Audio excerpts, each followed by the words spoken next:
There's a specific kind of person walking around right now who remembers something almost nobody else does. They remember rewinding a VHS tape before dropping it back in the Blockbuster return slot, not because a machine told them to, because if you didn't, you got charged. They remember the exact week they downloaded their first MP3, the exact dial-up screech, the exact folder on the family computer where it lived. That's not a small detail. That's a fingerprint. Because this isn't someone who only knows streaming. It's not someone who never touched a cassette tape either. It's someone who lived through both, back to back, right in the middle of figuring out who they were as a person. If you were born somewhere between 1976 and 1985, psychologists have spent decades genuinely unsure what to do with you. You don't fit cleanly into Gen X. You don't fit cleanly into millennials. You've spent your whole life checking a box that never quite described you, reading generational articles that never quite sound like your life. And that confusion, it turns out, is the most revealing thing about you. Stay with me for the next half hour, because by the end of this you're going to understand something about yourself that you've probably felt for years without ever having language for it. Not a personality quirk, not a coincidence, a structure, a shape that your life was built inside of, whether you noticed it happening or not. In 2014, a sociologist named Sarah Stankorb sat down and did something nobody had really done before. She looked at this narrow, overlooked sliver of people, born in the late 70s and early 80s, and said, "You're not Gen X, and you're not a millennial. You're something else entirely." She called this group Xennials, a micro-generation wedged into the seam between two much larger, much louder identities. Other researchers, looking at the same slice of people, landed on a different name, the Oregon Trail generation. Named after the old, clunky educational computer game a lot of you played on a beige monitor in elementary school, where you rationed supplies, forded rivers you couldn't see the bottom of, and tried not to die of dysentery 3 days from the next outpost. It sounds like a joke. It isn't. It's a strangely accurate description of an entire childhood. Always navigating uncertain terrain, limited supplies, figuring out the next move as you went. Because nobody handed you a map for what came next. Nobody could have. About 18 years. Gen X, roughly 15. Millennials, another 15 or so. Gen X, Gen Z, similar. These are wide nets, catching huge, sprawling populations with only loose commonalities. Xennials are maybe 8 or 9 years wide. That is not a generation in the traditional sense. That is a moment, a narrow window of time, and what happened inside that narrow window left a mark that the broad categories on either side of it simply cannot explain. Because the people just a few years older and the people just a few years younger did not live through what you lived through, not because of what happened during those specific years. And this is the important part, exactly when in your life it happened. To understand what changed, you have to sit for a moment in what things were actually like before. You passed notes in class, folded into little triangles or squares, hoping they wouldn't get intercepted by a teacher halfway across the room. If they did, that was it. There was no deleting the message, no taking it back. It got read out loud, or confiscated, or passed to the front of the room. And you just had to live with the consequences in real time, in front of everyone. You made plans with a friend to meet at a specific street corner, at a specific street corner, at a specific street corner, at a specific time. And then you went there. And you waited. There was no way to text running 5 late. There was no way to check if they were even coming. You either showed up or you didn't, and people remembered which kind of person you were based on that. If you missed an episode of your favorite show, it was gone. Not gone until tomorrow. Not available on demand in an hour. Gone. You'd ask a friend the next day at the lockers to describe what happened, and you'd spend the rest of the week building your own blurry, secondhand version of an episode you never actually saw. And your mistakes, actual mistakes, the kind everyone makes growing up, they faded. That fight at a party, that humiliating thing you said to the wrong person in front of the wrong crowd, that humiliating thing you said to the wrong person in front of the wrong crowd, that entire cringeworthy phase in 9th grade you'd rather not think about. Nobody archived it, nobody screenshotted it, nobody could pull it up years later and hold it against you. It lived in a small number of people's memories, and slowly, the way all memory works when nothing artificial is there to keep it sharp, it dissolved into something softer. This isn't nostalgia talking. This is neuroscience. The brain is actually built to do exactly this, to let memories shift and blur and lose their edges over time, to keep what still serves you and quietly release what doesn't. It's not a flaw in memory. It's the design. Growing up in a world that allowed that natural process to happen meant your childhood got to become a story you tell. shaped a little by time, softened a little by distance. Not a permanent file sitting untouched on a server somewhere, ready to be pulled up exactly as it happened, forever, whether you wanted it revisited or not. That was the entire world you were raised in. And then, right as you were stepping into your late teens and early 20s, arguably the most identity-forming years of a human life, it disappeared. It didn't fade out slowly. It didn't happen over a gentle decade. It happened practically overnight. Email use exploded. Mobile phones went from rare to ordinary. Napster arrived and detonated the entire music industry. In about 18 months. MySpace showed up, and suddenly your social life had a login screen.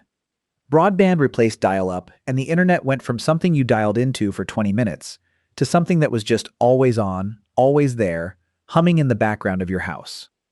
Within just a few years, the entire world you'd grown up inside of essentially stopped existing, and a completely different one rose up in its place, practically overnight, right as you were the most impressionable and least settled. Here's where it gets genuinely interesting from a brain science standpoint. Research published in Nature Neuroscience has found that the part of the brain responsible for learning entirely new systems, new frameworks, new tools, new ways of operating in the world, keeps developing until around age 25. It's not fully locked in during childhood. It stays flexible, still forming well into early adulthood. You hit the entire digital revolution inside that exact window. Old enough that you remember, clearly, vividly, in full detail, what came before it. Young enough that your brain was still genuinely, biologically open to absorbing what replaced it. Compare that to the generation just ahead of you. Gen Xers largely had to learn the internet the way an adult learns a second language later in life. Functional, sometimes even fluent with enough practice, but rarely effortless, rarely instinctive. It's a skill they acquired, not a language they grew up speaking. Now compare it to the generation just behind you. Younger millennials, and especially Gen Z, grew up entirely inside the digital world. For them, the internet was never a tool they picked up and learned to use. It's the water they swim in. They don't remember a version of life before it, so they have nothing to compare it to, no seam to notice. You are the only group who holds both sides at once. You remember, with total clarity, what it felt like to leave the house and be genuinely, completely unreachable for hours at a time. No phone buzzing, no notifications. No one able to find you until you decided to resurface. And in the very same lifetime, you now move fluidly through 15 or 20 different messaging platforms without a shred of anxiety, adapting instantly to whatever new app your workplace or friend group has decided to adopt this year. Not because you're exceptional, not because you tried harder than anyone else, because the door was open at exactly the right developmental moment. And then, for everyone who came after you, that same door quietly closed. There's a second layer to this story, and it's one almost nobody talks about because it doesn't make for as clean a headline as the last generation to remember life before the internet. You entered the job market right around the dot-com bust in the early 2000s first real job market. First apartments. First serious attempt at building an independent adult life. And the floor dropped out almost immediately. Not metaphorically, but in actual layoffs. Actual hiring freezes. Actual entry-level positions that simply evaporated right as you were qualified for them. You rebuilt. Slowly, carefully, piece by piece, the way you do when you've already learned the hard way that stability isn't guaranteed. And just as you were finally reaching what should have been your most stable, most established years, your early to mid-30s, when careers typically start to compound and pay off, 2000, it hurt you, specifically, at exactly the wrong moment in your specific life stage, for the second time in 1 decade. Economists have a term for what happens after this kind of double hit, the scarring effect. Financial instability that lands during your early career leaves a mark that doesn't simply vanish once the economy technically recovers. The scar tissue outlasts the wound, and you can see it, if you know where to look, in small, quiet, almost invisible decisions you make today. The emergency fund, that never quite feels large enough, even when by any reasonable measure, it should. The backup plan you build for a situation you don't currently have any real reason to expect. The emergency fund that never quite feels large enough, even when by any reasonable measure, it should. The backup plan you build for a situation you don't currently have any real reason to expect. The emergency fund that never quite feels large enough, even when by any reasonable measure, it should. The slight, barely conscious hesitation right before committing to something permanent. A lease, a mortgage, a job change. even when everything on paper looks completely fine. That's not anxiety in the clinical sense. It's closer to muscle memory. It's your body remembering something that your conscious mind has technically already moved past. The nervous system doesn't always get the "we're fine now" memo at the same speed the calendar does. If you've noticed that pattern quietly running underneath your decisions, and never quite understood where it came from, now you know exactly where it came from. It's a rational, embodied response to having watched the ground disappear twice before you turned 35. Here's something worth pausing on, because not everything about occupying this narrow seam in history is strength. Some of it is quiet cost that nobody ever asked you about. You very often end up as the natural translator in almost any room you walk into. Between older colleagues who were trained to value process, hierarchy, seniority, doing things the established way, and younger colleagues who were raised to value speed, autonomy, flexibility, doing things the fastest available way. Between the generation that still gets a flicker of anxiety opening new software, and the generation that has genuinely never known a world without it. That position looks, from the outside, like an asset. And in a lot of practical ways, it is one. You're the person who can sit in a meeting and speak both dialects fluently, who can explain the older approach to the younger team member without condescension, and explain the newer approach to the older team member without alarming them. But being the person who constantly bridges the gap between two sides means you are also constantly absorbing the friction created by that gap. You are the one making things function smoothly.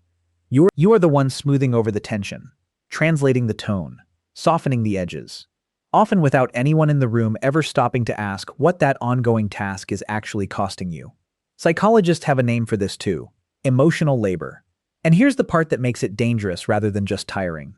People who carry emotional labor habitually, over years, tend to stop consciously noticing they're even doing it. It stops registering as effort. It starts to just feel like how things are, like it's simply your personality, your role, your natural disposition. Which makes it very easy to lose track of how much it's actually taking out of you, day after day, meeting after meeting. If you've spent years being the reliable one, the one people default to, the one who holds the room together, and you felt a low-grade tiredness underneath all of it that you couldn't quite locate or explain, that tiredness is not a personality trait. It's not just who you are. That is the accumulated cost of holding things together for a very long time without ever fully putting them down. So come back, for a moment, to that VHS tape, the person who carefully rewound it before dropping it in the return slot, and then a few short years later figured out how to rip and organize an entire folder of MP3s. Didn't do either of those things because they were unusually adaptable people, born with some special gift for change. They did it because they had no other choice. The world moved, and they moved with it, quietly, without ceremony, without a dramatic before and after moment, and crucially, without losing the version of themselves that existed on the other side of that shift. That's quieter than it sounds when you say it out loud. And it's rarer than most people realize, because most people never actually get tested this way. You watched an entire world end, not with an announcement, not with a clean, obvious line between before and after, that you could point to on a calendar, just slowly and then suddenly. Which, it turns out, is how most real change actually happens, whether you're watching closely enough to notice or not. And then, without much of a pause in between, you watched another one begin. Old enough to know, in real and specific detail, exactly what was being left behind. Young enough to move directly into what came next, without getting permanently stuck at the border between the two, the way some people, on either side of you did.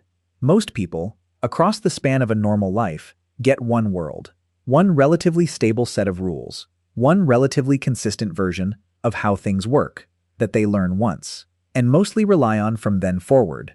You got the seam, the exact place where one version of human life stitched itself into a completely different one, right in front of you, right as you were still young enough to absorb it and old enough to remember what it replaced.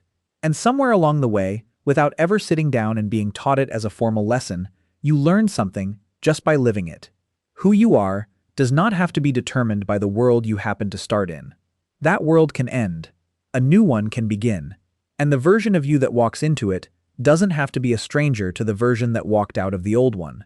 In a moment in history when the ground keeps shifting for practically everyone, technology, economy, the pace of everyday life, the people who have already practiced landing on their feet when things moved beneath them, without losing track of exactly where they came from, carry something that genuinely cannot be taught in a classroom or a seminar. It can only be lived through. And you already have.